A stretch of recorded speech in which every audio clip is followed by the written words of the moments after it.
Sur la route de Boutaré, des grappes humaines. Hommes, femmes, enfants, vieillards, ils sont des centaines, la plupart Hutus, chassés par la guerre, traqués par l'avancée des rebelles, ils fuient. Une longue errance dont ils espèrent voir la fin à Boutaré.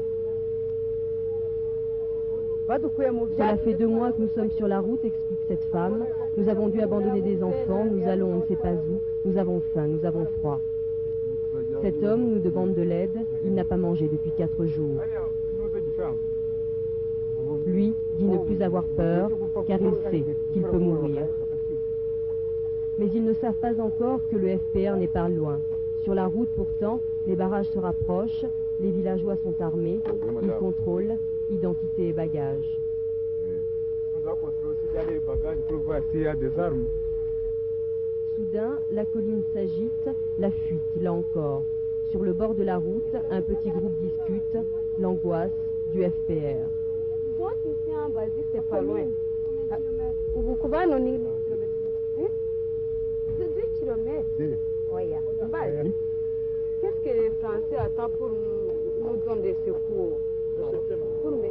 Tel un vœu exaucé, quelques minutes plus tard, les parachutistes français arrivent à Boutaré. Ils s'informent auprès des militaires rwandais.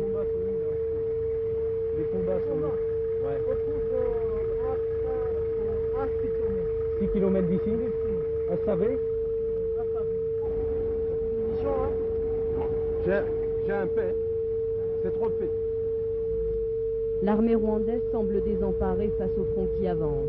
Les parachutistes français prennent position au-dessus de la ville, missiles anti-chars, visées infrarouges, pointés sur la colline voisine.